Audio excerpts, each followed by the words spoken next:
Thank you, Seán Sherlock. I rise to support the motion as a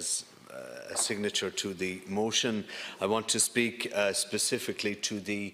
early years sector, and I want to quote specifically from the most recent Pobble report, which is the Early Years Sector Profile Report 2017-2018, because I think it paints a very particular picture in respect of the state of the early years sector in this country at the present moment. I just want to speak specifically for the workers within that sector in the first instance, because there is a clear issue in respect of wages, and there is also a clear issue in respect of the high level of qualifications but the lack of commensurate wages or pay structures to reflect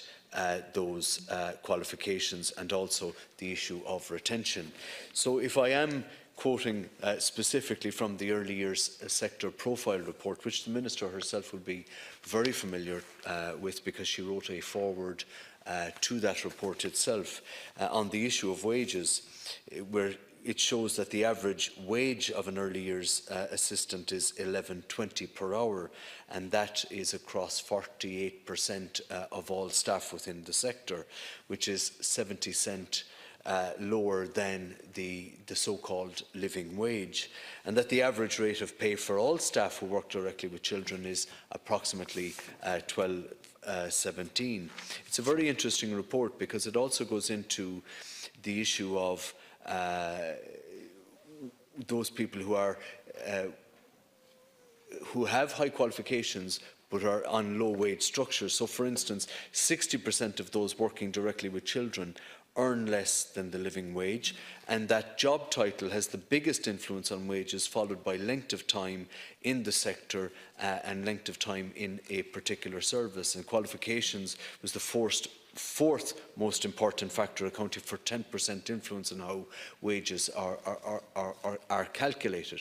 That shows then that there's a certain degree of informality, if you will, in the sector, and that it's not, as we know, absolutely recognised as a sector in of its own right, and that there are quite disparate wage rates right across the sector.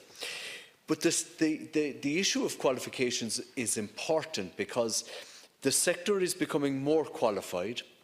with 94% of staff having level 5 or higher, and this figure was 92% in 2016-2017 and 88% in 15 and 16, and for level 6 and above the current figure is 65% and 63% last year and 56% in 15 and 16. So what we're seeing here is a gradual rise in the level of educational attainment. But despite a rise in qualifications, Seán Sherlock, 57% or 2,256 people of services report having problems finding suitably qualified staff to fill vacancies. And this has increased by 10% since last year. Now, some of the figures I'm quoting, are directly from the report itself. And the Minister herself, in fairness to the Minister, has acknowledged that skilled, highly qualified staff, and I'm quoting from herself here, are a vital component of our childcare provision. However, the report also highlights the ongoing issue of staff wages, and I am fully aware that retaining qualified staff remains a concern for many services. Now, I think what we need to see here is a commitment from government, or at least a greater degree of energy from government, to addressing the issue of the retention rates within the sector. Because what we're clearly seeing from the evidence of campaigns like the Big Start campaign by SIPTU, for instance, is that the rate of attrition from the sector is too high.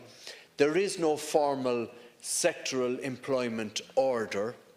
It is increasingly difficult to organise workers within the sector. It's quite challenging because of the disparate nature of the sector. The Minister herself has acknowledged that if there was, and I hope I'm not misquoting the Minister, but that if there was an SEO, a sectoral employment order, that she herself, I think, has given some words of support to that very goal, if you will, in the past. But that if that was put in a formal setting, then you could at least address the retention rates, recognise the qualifications of workers, and not have a high rate of attrition such that people are going off into other sectors to become, SNAs, or into teaching, or even immigrating and working in the same sector abroad. So I think if we in this House can recognise that there are issues around that, if government can come to the table, or at least be more proactive in recognising the need, that if you're talking about expanding services, and if year on year on a cumulative basis you are talking about increasing your budget, in terms of the Minister's own budget line for this sector, and the Minister will tell us how her budget line is increasing, I'm sure, when she is on her feet after this, that there's no point in increasing the budget line, although it's necessary, if the rate of attrition of staff is increasing year on year. And I think the early years sector profile report is showing us clear evidence of that. You can't ask services to take on more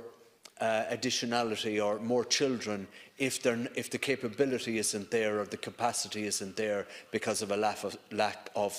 staffing, and that's a big issue here. There is also, and again I want to acknowledge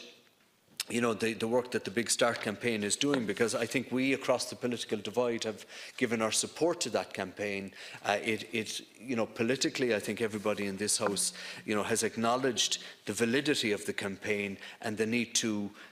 organise workers across the sector so that we can maybe start with the sectoral employment order, because that would then address issues like pay, it would address pension issues, it would address sick pay, and, it would build a strong, coherent voice for the sector. Because I don't think we as individual TDs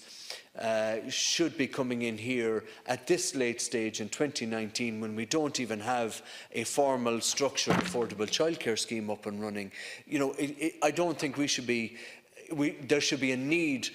for the workers to have to continue at this time to organise themselves so that they can get an SEO. I think that should have been achieved a long time ago, and I think maybe now is the time for government, and given the Minister's own commitment or support for the idea of the workers being organised, that perhaps the Minister herself could intervene to try and influence that and be as proactive on that as she possibly can. I put down a question to the Minister on the affordable childcare scheme last year,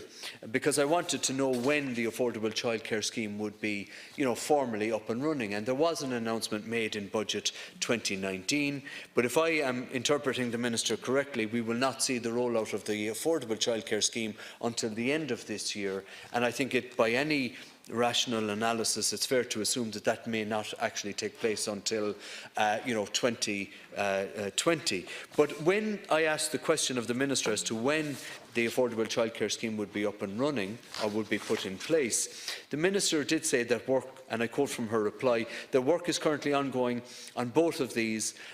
in relation to the secondary legislation and the formal policy guidelines, and that work was ongoing in relation to the development of the regulations, that the latter regulations would be introduced in advance of the affordable childcare scheme to allow school-aged children childcare services to register and thereby participate in the scheme, that the scheme's ICT system concluded the full procurement process and that the contract was awarded, and that work was also underway on the governance, administration and communication elements of the scheme, and that consultation and engagement with stakeholders is ongoing, and in the new year, being this year, a comprehensive awareness campaign will be launched for parents and the public alongside training and information supports for childcare providers. And finally, Budget 2019 provided for enhancements to the scheme which will ensure that an even greater number of families will now benefit from the scheme once launched. I just want to say, in the few short moments that are left to me, I just want to get a sense from the Minister of where in actual fact, at this point in time, where the architecture of the affordable childcare scheme is as we speak. That's one of the key questions that we have on this side of the House. And I also, in the short few seconds that are left to me, I want to ask the Minister about the recent Pobble and ESRI report in relation to the link between the cost of childcare and the fact that there are lower rates of access to childcare amongst those who are lone parents, because that is an issue I think that this society needs to deal with, and I would hope that the Minister would have a response to that. And I thank you for your latitude. Minister's 10 minutes.